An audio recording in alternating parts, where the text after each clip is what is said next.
Welcome to Ask Rinde. What's up, everybody? I'm Rinde Adebayo, digital entrepreneur, real estate entrepreneur, coming to you with another video, and welcome to Ask Rinde. So today I want to talk to you about 5 ways to stop foreclosure. Yeah, 5 ways to actually stop the foreclosure process and get yourself on to a new life. Now, the first one I want to talk about, the first way to stop foreclosure, not get into foreclosure in the first place. What do I mean by that? What I mean by that is, over the years, I've helped so many people out of foreclosure and their dilemmas. And I can tell you this, many people that were in situations somewhat regret the property that they bought. Sometimes you'll go and buy a property, and the emotions and everything is going, and then what ends up happening is that they're buying a wrong property. The right people, but the wrong property. Sometimes also you have a situation where it's the right property, but then the wrong people. Such as, divorce happens, everything was going fine, and then circumstantial things occur. Nevertheless, you still have the issue of the foreclosure. Many people have said this to me after we've gotten them out of their situation. They looked at me and said, I'll tell you, I'm glad we met. I'm glad you came across my path, but I'll tell you, I wish I never bought this house, or I should have never bought this type of house. And, this is something that I've always shared with my clients over the years, having helped so many people buy and sell homes. And I tell them, whenever you buy a piece of property, you make your money when you buy, not when you sell, which means you want to always buy correctly. A lot of times people will be looking for a home, and maybe they may be working with someone that is trying to push them into buying something, or they may be under a timeline or different circumstances. You always want to be careful when you buy property, because you're stuck with that property. It's easy to get in, but it's very difficult to get out. Now, one of my main points, and this is just a rule that I share with most of my first-time home buyers, I highly recommend that you buy a 2-family with a finished basement. And the reason why is because you want to be able to have a property that has the option to be able to give you rental income.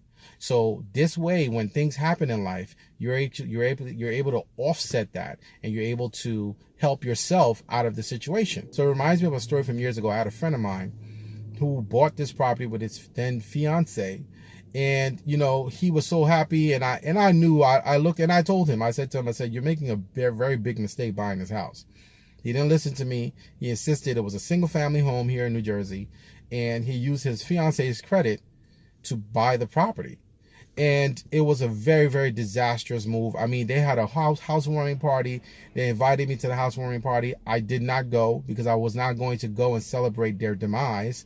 And eventually, a few months later, they actually fell into foreclosure. I mean, they got into foreclosure as fast as they bought the house. I mean, it was crazy. And so you don't want to actually put yourself in that position. If you're watching this video and you're thinking about buying, think very well regarding what you're buying, the type of property you're buying. You want to make sure that there's a buffer where you're not just depending on your job, but then you factor in things like things that could happen outside of, if you lose your income or if you lose your job, how will you sustain the house? See, and that's the thing about a single family home. They're very good, but I always believe you should have another type of property before you have a single family property. This is just my opinion. By you buying the right type of property puts you in a winning position and ahead of the game, so that you're forecasting, should anything happen or should any occurrence happen, you have already contingency plans in place, and the exact existing property itself can help you out of a situation. This has been something that's been so huge out of solving so many problems. Whenever a person runs into a situation, or people run into a situation, we always look at the subject property and what it can do to help them. Okay. Number 2, second way to stop foreclosure in its tracks is to call the bank and negotiate with them. Now, this is easier said than done, but I'll tell you this: all banks are not created equal, just like all foreclosure help is not created equal. The reason why we have such a high success rate in working with people and helping them with foreclosure, simply because we know the banks. You can watch a million videos on YouTube. You can look at all the promises out there. You have the government putting out programs that are giving people hope. HAMP, MHA, all of them. You go do an online search for foreclosure help, and you find that the government is having programs, and then you call to check on those programs, you find out the programs are closed. Then they tell you can go online and go to a foreclosure counselor or government approved foreclosure counselor to help you solve your issue. You find out that that's a dead end. So I guess what I'm trying to say is that you want to be able to negotiate with the bank, contact them, but then how do you navigate and how do you maneuver with your bank? And that's the thing. We have a high success rate because we deal with most of the banks. We know what they will do and what they won't do. We know their internal policies. We know how they maneuver and how they manipulate. So you need to be able to have that advantage when you're dealing with your bank. And I know that some of you have already had so much experience that you've already known how your bank operates. You know that they don't look at your file. You know that when you try to get a loan modification, they just throw it to the side. You know that you've been working with for a long time. So you really need to be able to contact the bank, negotiate with them, start early. The minute you find an issue, the minute you find a problem is coming on, preempt them and see if you can get into some sort of lower reduced payment plan. It might affect your credit, but it's better than being in a situation where you have a looming foreclosure and time is not in your side. Number 3, the third way to stop foreclosure in its tracks, and that would be review your options. A lot of times when you actually fall into foreclosure, you're going to get a pitch package, or what is called an offer package from the bank. They're going to offer you probably, I would say, maybe 3 or 4 things. One of them will be they're going to offer you a deed in lieu. The second one is they're going to offer you the option to do a loan modification and apply for a loan modification. The third one is going to be the option to short sale the property. Now, I've actually broken down most of these in other videos. I'm going to leave a link in the description to my video that I placed on short sales that has some information on there. I also have a video that I did on loan modifications. You can feel free to check that out. But I'll tell you this, going through those options with the bank, you should have a discussion with them, and from there you'll be able to see what your way out would be. The reason why I'm saying this is simply because the bank is the one who's actually against you. They're the plaintiff, you're the defendant. So you want to be able to review things with them and see how negotiable they are. Some banks are willing to actually do a little bit more, such as a forbearance agreement. A forbearance agreement is something where the bank then enters into agreement with you where they'll do and agree to, for a particular period of time, a reduced monthly mortgage payment, which could probably put you in a place where, you know, the property is more affordable, giving you time to make adjustments with whatever is going on in your life at the time. Maybe, let's say, for example, your mortgage is $1,500 or $2,000. But then at the time, you've got a job loss, you've had other circumstances that happen, and you need that reduced by half, or, you know, brought down to, let's say, $1,100. The banks, depending on who the bank is, again, you may be willing to do a forbearance agreement with you where they forbear and they defer whatever it is that they're entitled to as far as that mortgage payment, and then take the reduced payment for a period of time. So sometimes they will negotiate with you and basically put you in a place where you're back in right standing and help you in that end. So you need to be able to explore those options, but you won't know that until you actually review your options. If you need help with that, you can reach out to me. My email address is askrindenow@gmail.com. You can also register at foreclosurelive.com. Number 4, fourth way to stop foreclosure, it goes without saying, and that is you can file for a bankruptcy. Now, the thing is that with bankruptcy, this is a delicate area because this is dealing with you in your future. So a bankruptcy is probably your nuke bomb when it comes to foreclosure, because bankruptcy does stop foreclosure proceedings in its tracks. Now, I'm sharing this with you to say that sometimes you can either file bankruptcy prematurely, or sometimes you can be in a situation where you should have filed bankruptcy like yesterday. So you need to find out where you are. Sometimes people are put in a situation, especially when they go and seek for foreclosure defense attorneys or foreclosure attorneys, and they're pitched into going to a bankruptcy prematurely. And sometimes the bankruptcy is not necessary. Sometimes you can actually have done those previous steps, dealt with the lender, or enter into a forbearance agreement, or gotten a loan modification without having to file the bankruptcy.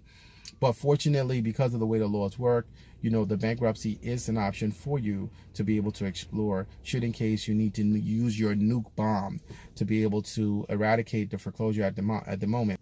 please understand this, that a bankruptcy is just going to delay things. Okay, I've done a video on it. I'm going to leave the link to that video in the description below, and that is how to file bankruptcy. And not to go into detail in this video, but I will say this, that you have two types of bankruptcy in the US. You have Chapter 7 and Chapter 13. If you're going to file a Chapter 13, that will allow you to retain your asset, which is your house. If you file a Chapter 7, oftentimes it will be a liquidation bankruptcy, where you'll be able to liquidate everything, which means that the trustee will then take the property and then sell it to satisfy your creditors.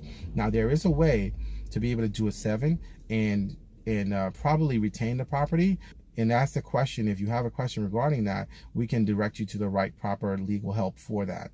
So the thing is with the bankruptcy is you want to make sure that it's strategic for you. If you are going to file a bankruptcy, your nuke bomb to stop foreclosure, you want to make sure that the bankruptcy terms are favorable or affordable. Most of the time with a Chapter 13, depending on how far behind you are, you may have higher payments than you were previously when you were in trouble with a looming foreclosure. So that's something to strongly consider. Number 5, the fifth way to stop foreclosure in its tracks is get qualified help. There's always a need for qualified representation. I've always said that many times. Whether it's legal help, whether it's going to be you need a proper qualified realtor guidance. That's so important, because in this situation, a lot of times with foreclosures, you need direction. And so you need to be able to be guided through the process of what to do, how to do, and you really need to be able to know if you're doing the right thing. That's where a lot of people fail. They're figuring things out on their own, or they're trying to get it, and what happens basically is that they're making steps that they're not sure, because you're dealing with your house, you're dealing with your family, so you're literally walking on a glass floor, and if there's a crack and you fall through, that's not a risk that you need to take. You need qualified help. People that will genuinely help you, guide you through the process, that's going to put you back on the right footing and give you a snapshot of reality. Sometimes we're in delusion. I've said this many times. I was in foreclosure at one point. Thank God, by the grace of God, I came out of it. But I'll tell you what I did. I don't think I've ever mentioned this to you all before. I went and got 2 jobs. So I worked as a night auditor at night. I worked from 12 at midnight to 7 in the morning. I would go home, shower, and change, and then I went to another job from 9 to 5. I did that for 2 years, and I did that because I had to do what I had to do to survive, to hold on to my properties, and I had gone through the market crash of 2007. I had a company, I had employees, and I lost everything because the market crashed.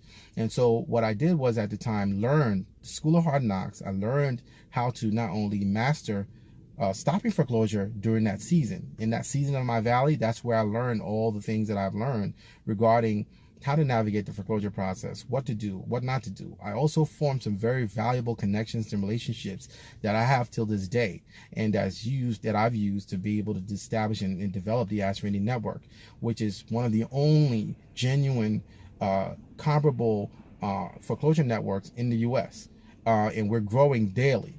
And I'll say this, it's something where you cannot do this and fight this on your own. You need help. And so please reach out to us. We're here for you. We would like to talk to you and guide you correctly. There are a lot of foreclosure scams. There are a lot of gimmicks out there. You want to make sure that you're not taken advantage of. You want to make sure that you are properly situated, and you really want to know the reality of the bottom line. Whether you're in foreclosure or you're in pre-foreclosure, let's face it, the facts are the facts. You need to be able to look at what you can do to solve the issue.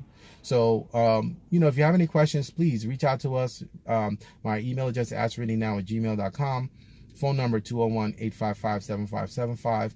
Until next time, I look forward to checking you guys, and thank you for watching. Please share the video and subscribe. Thank you so much. Bye-bye.